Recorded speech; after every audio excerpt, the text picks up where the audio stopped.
Today we're going to dive to some sunken airplanes.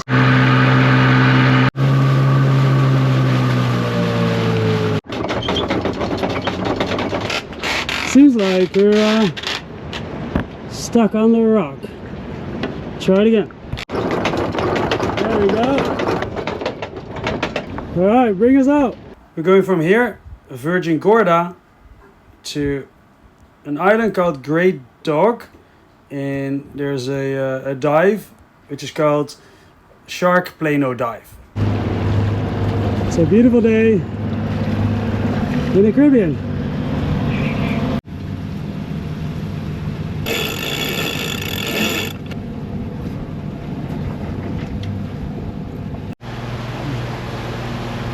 Gonna take a mooring buoy over there. Just arrived. There were only 2 mooring buoys. They were taken, so we dropped anchor. It's fairly light weather conditions, so I think it should be fine. You can see the reef behind the boat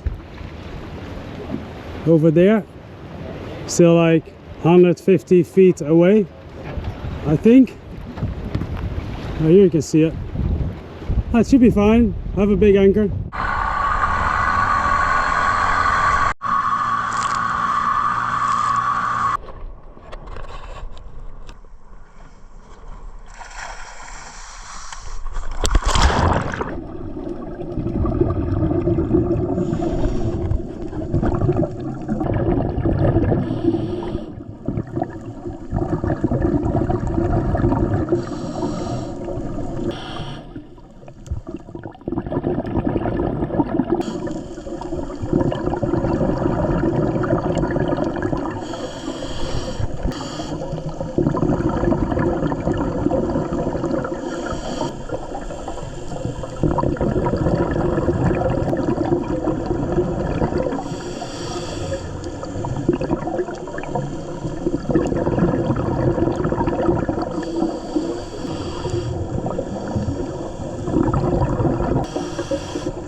That was amazing. I have really missed out on the first few years of sailing of not doing this. I know that. That was so cool. In the last months I've been fixing the boat, of course, after the hurricane, but also upgrading the boat, and I haven't talked a lot about planning. But in one of the later videos I would like to talk to you about that more in detail. This time right now I'm using to get to know the boat, try her out, and I'm trying to figure out what all needs to be done to cross the Pacific to Asia. I'm thinking at some point when I feel ready to make a video about what I've all seen going wrong when I was crossing the Pacific 8 years ago as a crew member, and then what I think which spare parts and safety equipment I need for this boat. And knowing that if you have to ship something to an island in the Pacific, that the shipping costs are going to be likely more expensive than the actual parts. I definitely still need things like a life raft and spare parts, but I also need to think about things like, do I need to change the through holes, or are they still good enough? And all is a money question, right? Like I might not be able to do everything that I want, but that's for a future video because I'm not there yet. A couple weeks ago when I was in St. Croix, USVI, there were 5 weeks of like insane wind, and I couldn't go anywhere, so I used that time to do the last fixes that still needed to be done after the hurricane damage. And now I only need to do a few more things, like fixing the wind indicator, and then the boat is in the same condition as any other very well maintained cruising boat. And lately I've been really getting into aviation. I always wanted to be a pilot when I was young, and I've started studying for my private pilot license, not as a replacement for boating, but more to learn new things in life as a hobby to do when there's crazy winds and I can't go anywhere, and maybe one day I can fly a plane. you know, if you never start working on your childhood dreams, then they also unlikely will come true, right?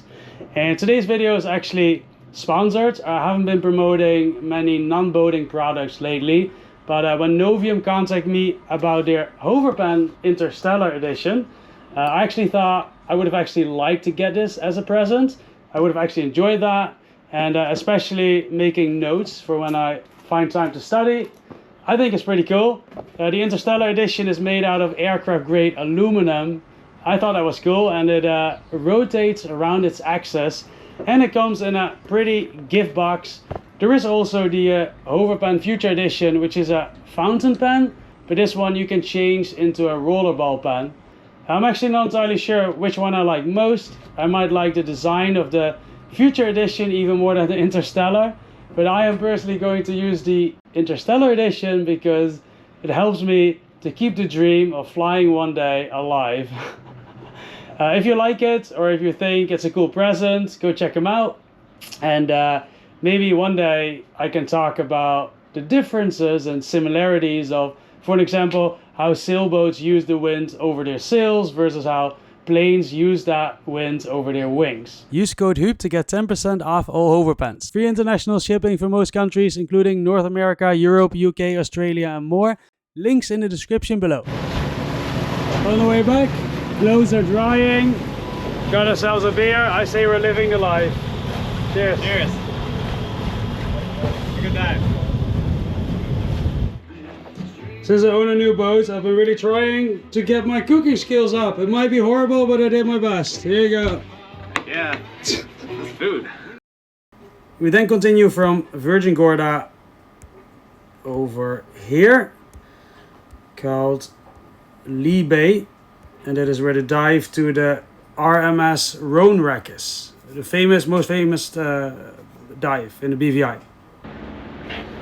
In half an hour we're gonna put up anchor, and then we're going to another dive spot where there apparently is a very big old steamship.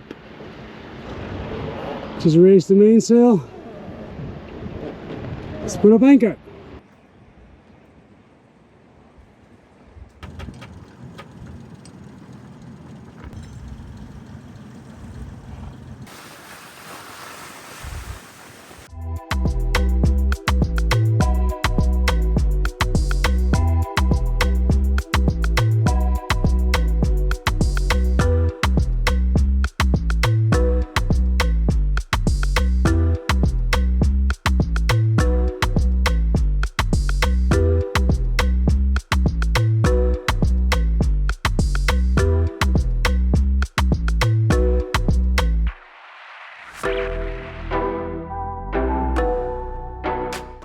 In one of the previous videos you've seen me varnish the teak here, and it actually was a bit slippery, like I slipped out.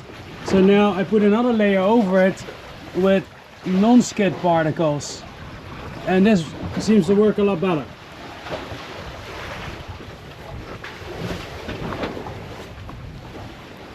Just arrived to pick up a mooring buoy. It's suddenly turned windy. Don't know where that came from.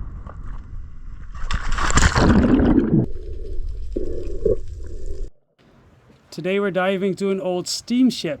Once upon a time the steam engine exploded and the ship broke in half, and that's what we're seeing here. It was about 60 feet deep, and that's definitely the deepest I have dived in many years. That was super cool.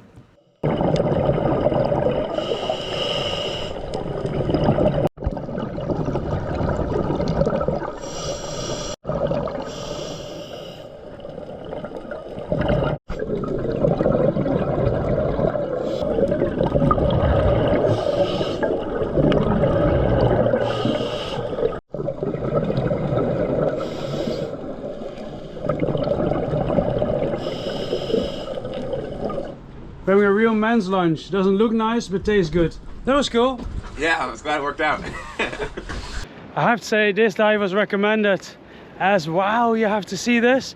And the other 3 planes was being told as the 3 planes earlier in the video was told as Yeah, that's so-so. Well, I have to be honest, I actually really liked the 3 planes most. Sails up again. Gonna get loose from the mooring buoys and off to Tortola.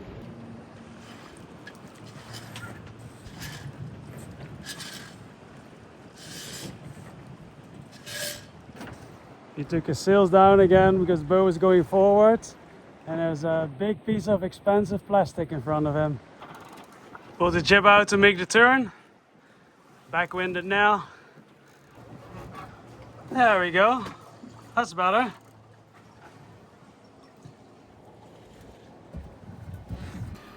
Then from Libe we continue over here to Naniki. I just had an issue with my engine. Sam is taking back and forth because he has 2 sails up. I took my main sail down because well, the wind is fully from behind, so I just go fully downwind, and we were like on a collision course, so I figured it was easier if I just started the engine and just went past him so he didn't have to tack. And then my port engine didn't want to shut off, and at least I want to show you, maybe many of you guys know this already, maybe not. What I learned, in order to shut it off, I put the keg in the air intake, so I blocked the air, and then I also pulled the shut off lever, which is here. It's kind of an opposite problem than what you know, what you normally see as a problem, which would be that the engine won't start. But at least that's good to know that I can shut it off like this. And I've been reading upon it, but then I tried it twice more, and now it just shuts off normally again. So I don't know, I'm confused by it, but if it happens again, at least now I know how to shut it off, and then I'll figure it out if it happens again. Almost there. Not too great reviews for the anchorage, but Sam's gonna look for a boat in the marina over there. Considered going there, but over about $100 a night.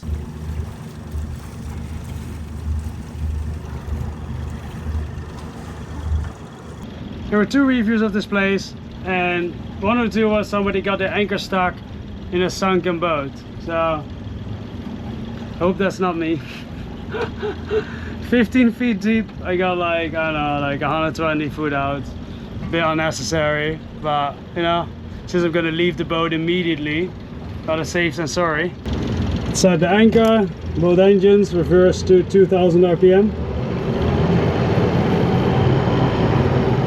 Yeah, let's go a little slower till we hold. Wait for it. There we go. Now 2000 RPM.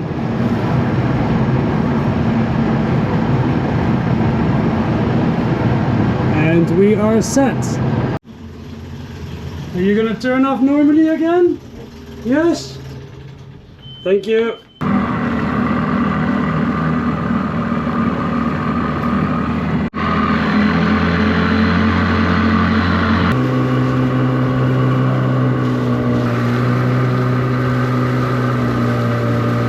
Apparently there's an outer marina and an inner marina here, 2 marinas. It's really big. I went in the wrong one first.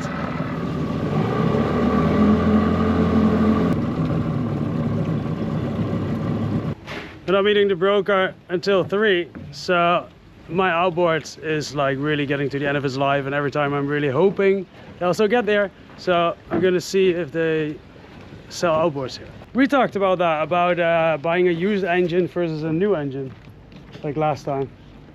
Oh yeah, yeah. That you know, you think that you're cheaper out with a used engine. Well, yeah, that's always been my experience. I think I'm like search so hard for used engines, and like They charge so much. Yeah, they're so expensive, and they're always like abused and like have so many problems, even if they look perfectly new. Yeah. It's like nobody ever flushes them out. And the difference between a new engine, I mean, it doesn't seem like it's that much to me. Even if it is, I'm not gonna buy a used outboard. Right, it's like 4 times as expensive or something, and then the used one, the new one will last 20 years, and the used one will last also, you know, 4 years, and things break. Yeah. So, what a nice place this is. A bit warm, because there's no wind in the marina. There you go, Yamaha. They have the normal one here, the normal 15 horsepower. The Enduro they don't have. The normal one was 3,900, and the other one, she couldn't give me a price, but it was more expensive. And in St. Martin at Ile Marine, I just called them, it's like less than 2,500. So it's like, it's gonna be like double the price here. That's like ridiculous. Just watch out the camera for Sam. It's not always that they like it that we filmed that, so I didn't film that. I'm making a stop at Peg Licks, which is apparently quite a famous bar restaurant, and my friend Justin is here too. Hello. Hello. What up, brother? We spent a month together in St. Croix. Now we meet up again. Just keep running in each other. That's cool. Justin's boat. You remember him from the next videos? Bye. I thought I never saw you. We'll see you again, but I'll see you in a few days probably. Maybe tomorrow. See you next week. That's how boat life goes.